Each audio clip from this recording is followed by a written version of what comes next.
यहां देखिएगा, कथन के आधार पे आपको उत्तर बताना है बढ़ो, कथन के आधार पे आपको उत्तर बताना। देखिए यहां कथन है, कहां पे, ऊपर जहां से काटे हैं। कथन यहाँ पे है कि x w से किस प्रकार संबंधित है, मतलब आपको बताना है कि x जो है वो w का कौन है। इसको बताने के लिए दोनों कथन में आप बारी बारी से एक एक कथन का इस्तेमाल कीजिएगा। ये देखिए कहीं पे कभी भी आप सवाल बनाइएगा और पहले सवाल पूछेगा बाद में कथन देगा तो समझ जाइएगा ये डेटा सफिशिएंसी का सवाल है। और डेटा सफिशिएंसी के सवाल में x w से कैसे संबंधित है ये रिश्ता नहीं बताना है, किससे आंसर आ रहा है ये बताना है। अब यहाँ कहा कि एस टी की बहन और डब्लू की आंटी है, तो अब देखिएगा यहाँ पे लिखेंगे एस जो है इस टी की कौन है, एस टी की बहन है। तो बहन होगी तो महिला होगी, महिला को माइनस से इंडिकेट करेंगे, एस टी की बहन है, कहा एस टी की बहन है। अब बताइए एस टी की बहन है तो टी भी उसका भाई हो सकता है या बहन हो सकती है।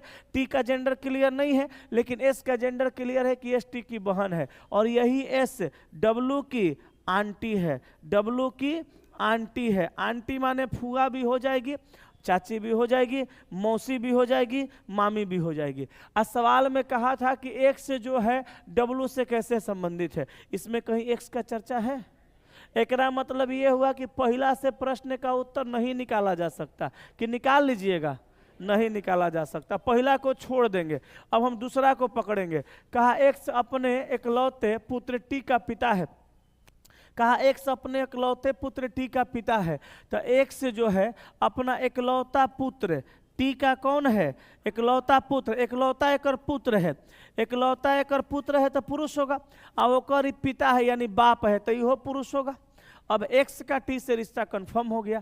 आगे लेकिन कहा कि जो कि w का पिता है, जो कि मतलब कौन, t, जो कि का प्रयोग, जो का प्रयोग सेकंड व्यक्ति के लिए यानी t w का पिता है। तो t जो है ये w का भी पिता है, ये w का पिता है।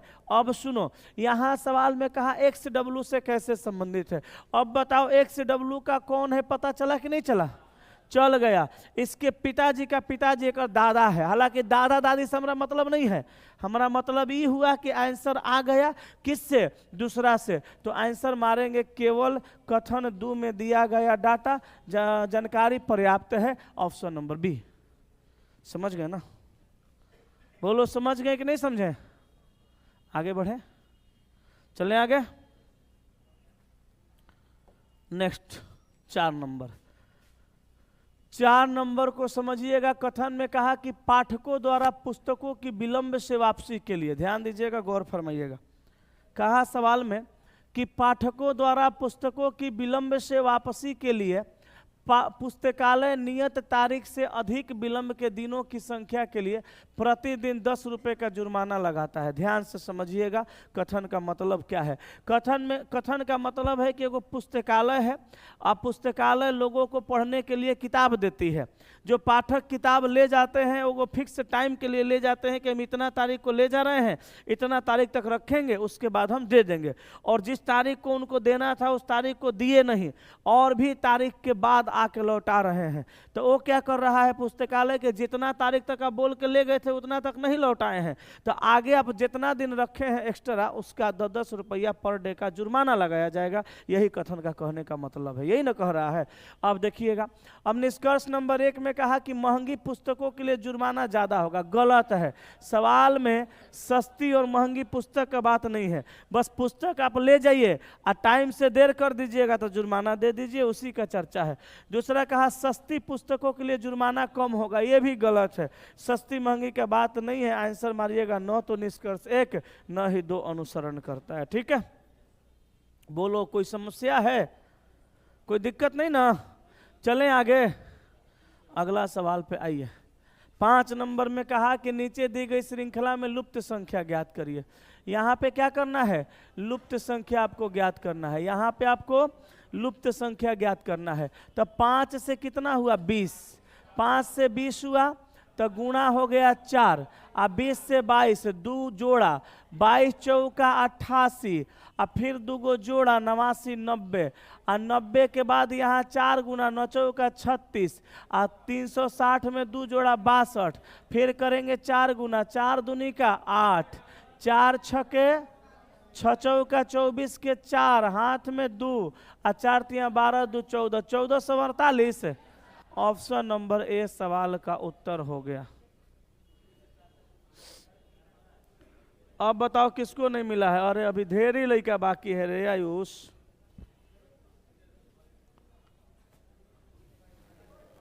छह नंबर देखो बाबू, बड़ा सा सवाल है, समझिएगा। ऑप्शन कट गया है, क्या हो? कोनो बात नहीं, आप में है ना। अजय, ललित, चरण, ध्रुव और गजेंद्र 5 पुरुष हैं जो कि किसी पंक्ति में दक्षिण की ओर मुख करके, दक्षिण की ओर सम्मुख होकर बैठे हैं। तो 5 गो पुरुष का चेहरा कहाँ करना है? दक्षिण की ओर। 5 गो पुरुष का चेहरा दक्षिण की ओर करिएगा तो बताइए हम इस तरह से कर सकते हैं? अच्छा, दक्षिण की ओर चेहरा होगा तो इधर बायां होता है और इधर दायां। आगे कहा, जबकि मयूरी, नर्मदा, शालिनी, प्रिया और हर्षिनी 5 महिलाएं हैं जो कि पहली पंक्ति के समानांतर दूसरी पंक्ति में उत्तर के सम्मुख होकर बैठे। मतलब इसके आमने सामने उत्तर की ओर सम्मुख होकर बैठने वाले लोगों का संख्या कितना है? 5 है। इसमें महिला सब है और उसमें पुरुष सब है ना। अब देखो भैया, यहाँ पे लिखेंगे लेफ्ट और यहाँ लिखेंगे राइट, ठीक है। इधर लेफ्ट होगा, इधर राइट होगा। क्यों? क्योंकि चेहरा उत्तर है। अब चलिए पढ़िए। कहा कि ललित जो ध्रुव के निकटतम बाएं बैठा है, हर्षिनी के सम्मुख है। अब देखिए, ललित को कहाँ रखना है? ध्रुव के निकटतम बाएं और हर्षिनी के सामने। अब बताइए, ललित कहाँ है, ध्रुव को कहाँ रखेंगे, हर्षिनी कहाँ है? कुछ मालूम है? जिस लाइन को पढ़िएगा और उसके बारे में पता नहीं चलेगा तुरंत छोड़ के आगे बढ़िए। आगे कह रहा है चरण और नर्मदा विकर्णवत रूप से एक दूसरे के सम्मुख हैं। अब देखिए, चरण और नर्मदा विकर्णवत रूप से दूसरे के सम्मुख हैं, तो चरण को यहाँ करेंगे, नर्मदा यहाँ आएगी, चरण को यहाँ करेंगे, नर्मदा यहाँ आएगी। विकर्णवत का मतलब तिरछा आमने सामने। लेकिन अभी भी क्लियर नहीं है कि चरण को कहाँ रखना है, नर्मदा को कहाँ रखना है। इसको भी छोड़िए। गजेंद्र शालिनी के सम्मुख है, गजेंद्र को कहाँ रखना है? शालिनी के सम्मुख, लेकिन कहाँ पे नहीं मालूम है। आगे कहा, जो मयूरी के निकटतम दाएं पड़ोस में बैठी है। जो मतलब कौन? शालिनी मयूरी के निकटतम दाएं पड़ोस में बैठी है। अब ये भी कहाँ होगा नहीं पता, इसको भी छोड़ो। प्रिया जो हर्षिनी के निकटतम बाएं बैठी है, ध्रुव के सम्मुख है, इहो नहीं पता है। आगे कहा, मयूरी पंक्ति के एक छोर पर बैठी है। चल एकरा से कुछ बुझाएगा।